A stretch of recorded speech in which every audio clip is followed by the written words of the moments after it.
आज की इस वीडियो में हम बात करेंगे मात्रक के बारे में, जो 9th क्लास में पढ़ा जाता है। मात्रक किसे कहते हैं? तो चलिए हम स्टार्ट करते हैं वीडियो को, और वीडियो को पूरा समझेंगे कि मात्रक कितने हैं। इसको जो है आज इतना अच्छा से पढ़ेंगे कि फिर दोबारा हमको पढ़ने की ज़रूरत नहीं पड़ेगा। तो दोस्तों सबसे पहले क्वेश्चन है, क्वेश्चन आप देख सकते हैं, मात्रक या इकाई किसे कहते हैं? मात्रक या और मात्रक, इकाई, यूनिट, ये तीनों एक ही नाम है, मात्रक, इकाई, यूनिट। तो मात्रक क्या है, इकाई क्या है, यूनिट क्या है? तो सबसे पहले आपको बता दें तीनों एक ही चीज़ है।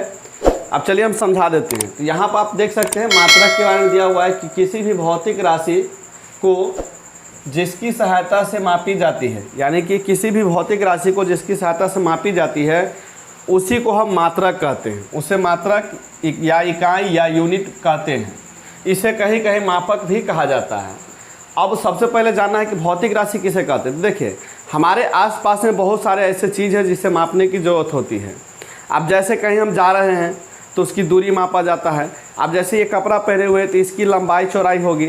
तो किसी भी चीज़ को मापने के लिए कोई ना कोई मात्रक दिया गया है।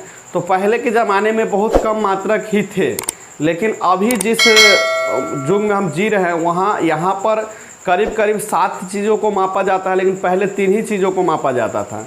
आखिर वह कौन कौन चीज़ है तो हम आप लोगों को बता देते हैं। सबसे पहले देखिए कुछ ऐसे चीज़ें जिसको आप माप नहीं सकते, जैसे कि दुलार हो गया, प्यार हो गया। आप किसी से कितना प्यार करते हैं उसको तो नहीं माप सकते, क्योंकि उसका कोई अभी तक मात्रक नहीं आया है। लेकिन आप जैसे कितना दूध पी रहे हैं उसको आप माप सकते हैं कि 1 लीटर दूध पिए, 2 लीटर दूध पिए, 1 किलो है, 2 किलो है। तो ये सारे चीज़ जो है, कुछ चीज़ है जिसको माप सकते हैं और बहुत ऐसे चीज़ है जिसको माप नहीं सकते हैं। तो भौतिक राशि को यहाँ पर है, किसी भौतिक राशि को जिसकी सहायता से मापी जाती है उसे मात्रक या इकाई या यूनिट कहते हैं। तो आप जैसे कि देख सकते हैं, जैसे में दिए हैं कि लंबाई मापने के लिए हम किस चीज़ का उपयोग करते हैं? मीटर का। यहाँ पर देख सकते हैं मीटर, और मीटर को एम से सूचित करते हैं।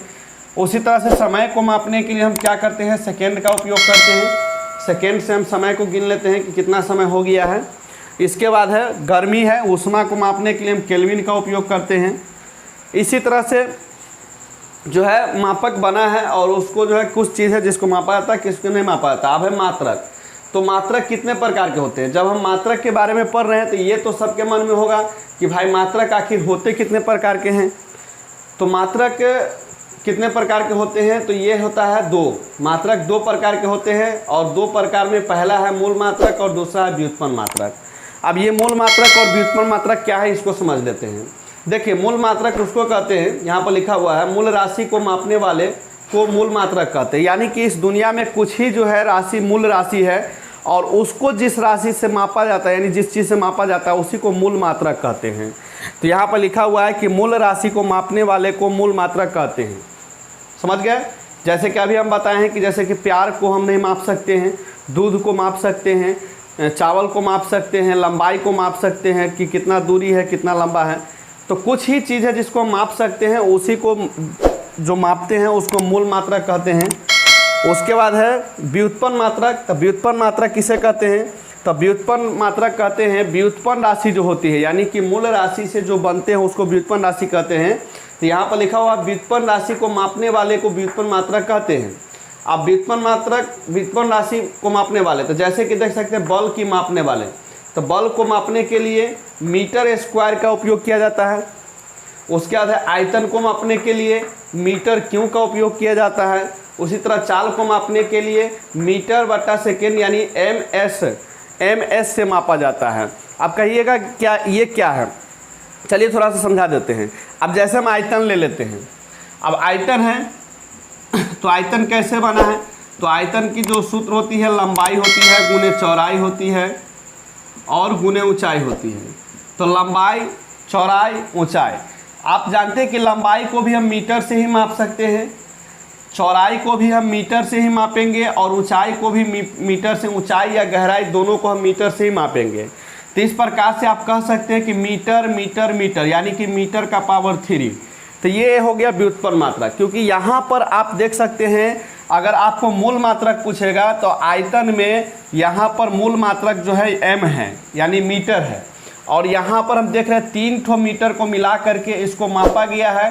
तो एक से अधिक मूल मात्रक का जहाँ पर उपयोग किया जाता है उसी को हम व्युत्पन्न मात्रक कहते हैं। यही हम आपको समझा रहे थे। व्युत्पन्न मात्रक जो होता है उसमें कई सारे मूल मात्रक मिल करके जो है एक राशि बनाता है, यानी राशि बनाता है, उसको व्युत्पन्न राशि कहते हैं। और उसको जो जिससे मापा जाता है उसको हम व्युत्पन्न मात्रक कहते हैं।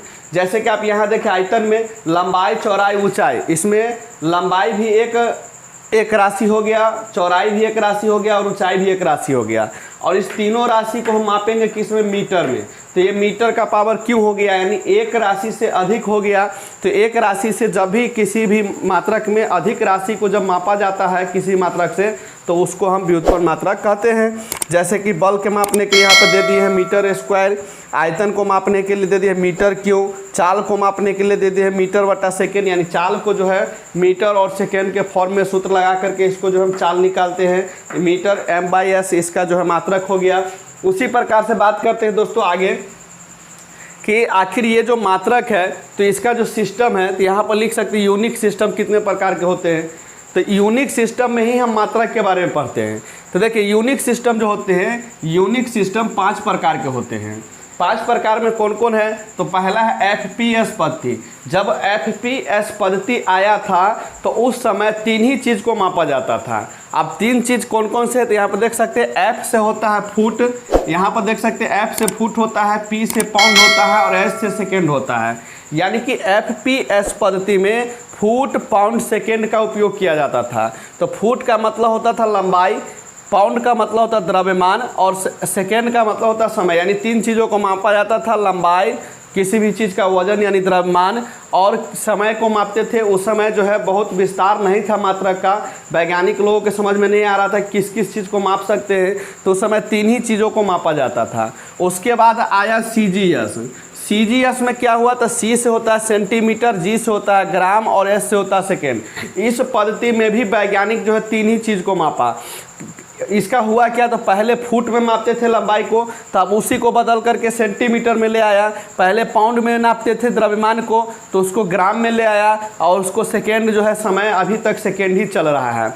यानी कि इसी प्रकार से मापक बदलते गया, यानी मात्रक जो है उसको चेंज करते गया। तो CGS में आ गया फुट के लिए सेंटीमीटर, पाउंड के लिए ग्राम और सेकेंड के लिए सेकेंड ही रह गया। उसके बाद आया तीसरा MKS पद्धति, जिसको सिस्टम बोलते हैं मापने की तरीका। तो तीसरा जो तरीका खोजा गया वैज्ञानिकों के लिए उसमें MKS उसका नाम दिया गया, क्योंकि इसमें 3 चीज़ों का उपयोग किया जाता था। एक M का उपयोग किया जाता था, M का मतलब मीटर होता था, K का उपयोग किया जाता था, K से किलोग्राम होता है, और S का उपयोग सेकेंड होता है। यानी ये शॉर्ट फॉर्म नाम दे दिया MKS पद्धति। तो इसमें क्या हुआ? तो पहले जो फुट था उसके बाद सेंटीमीटर आया, अब इस सेंटीमीटर को बदल करके मीटर में ले आया, यानी किसी भी चीज़ को मीटर में मापना है। उसके बाद ग्राम जो द्रव्यमान था, पाउंड, ग्राम पाउंड, इसको बदल करके किलोग्राम बना दिया, जैसे कि अभी भी हम किलोग्राम का उपयोग करते हैं। उसके बाद सेकेंड जो है सेकेंड ही रह गया, यानी समय को मापने के लिए कोई भी मात्रक को चेंजिंग नहीं किया गया। बाकी कुछ चीज़ों का जो है चेंज करते हुए उसका चेंजिंग होते गया, बदलते गया। उसके बाद आ गया मीट्रिक पद्धति। मीट्रिक पद्धति में क्या हुआ? तो मिली आ गया, सेंटी आ गया, किलो आ गया, यानी उसी चीज़ को मापने के लिए अब इसमें आयतन को मापने के लिए मिली का उपयोग किया जाता था, लंबाई को मापने के लिए सेंटीमीटर और द्रव्यमान को मापने के लिए किलो। पहले द्रव्यमान को मापने देख सकते हैं, पहले जो द्रव्यमान को मापते थे पाउंड में, उसके बाद ग्राम में, उसके बाद किलोग्राम में, लेकिन लास्ट में जो मीट्रिक पद्धति आया उसमें ग्राम को जो है किलो में मापने लगा। और लंबाई के लिए पहले था फुट, उसके बाद सेंटीमीटर, उसके बाद मीटर, और उसके बाद आ गया लंबाई के लिए सेंटी आ गया, सीधे सेंटी आ गया। उसके बाद जो है देख सकते हैं आयतन के लिए इसमें क्या था? आयतन के लिए इस सब में जो है आयतन का नहीं था, यानी FPS पद्धति में, CGS पद्धति में और MKS पद्धति में आयतन को मापने के लिए कोई भी मात्रक नहीं था।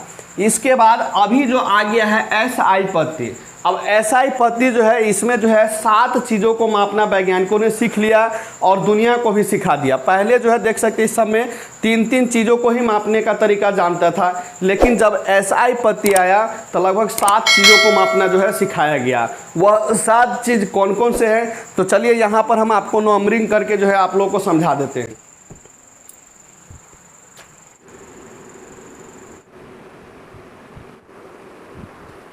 तो जैसे कि देख सकते हैं SI पद्धति में जो 7 जो मात्रक आया यानी 7 चीज़ों को जो मापने का तरीका है वह कौन कौन से था। तो इसमें था, पहला था द्रव्यमान, और द्रव्यमान को जो है किलोग्राम में मापने का जो है तरीका खोजा गया। उसके बाद आया लंबाई, लंबाई को मीटर में मापना जो पहले भी था। उसके बाद समय, समय को सेकेंड, समय सभी पत्तियों में सेकेंड में ही मापा जाता है। चौथा है तापक्रम, तापक्रम को केल्विन में मापा जाता है। विद्युत धारा है, विद्युत धारा को एम्पियर में मापा जाता है। उसके बाद है प्रकाश की ज्योति तीव्रता, इसको कैंडेला में मापा जाता है। और उसके बाद है पदार्थ के कणों की मात्रा, जिसको मोल में मापा जाता है। तो दोस्तों आशा करते हैं कि ये सारी चीज़ें आप लोगों को समझ में आ गया होगा कि मात्रा क्या है, मात्रा कितने प्रकार के हैं और कौन कौन से मात्रा का है, कैसे कैसे पत्ती बदला, किस पत्ती में कितने चीज़ों को मापा जाता था, सारी चीज़ आप लोगों को समझ में आ गया। अब रह गया एसआई पत्ती के बारे में, आप लोगों को 9th में बहुत अच्छे से पढ़ना है, क्योंकि इससे बहुत ज़्यादा क्वेश्चन पूछा जाता है। तो इसका एक अलग से वीडियो हम बना देंगे, जिसमें एसआई पत्ती में कौन कौन से मात्रक है, उसको किस में मापा जाता है और उसका संकेत क्या है, सारी चीज़ हम आप लोग को उस वीडियो में समझा देंगे। तब तक के लिए धन्यवाद दोस्तों। कमेंट करके जरूर बताना कि यह वीडियो आप लोग को कैसा लगा।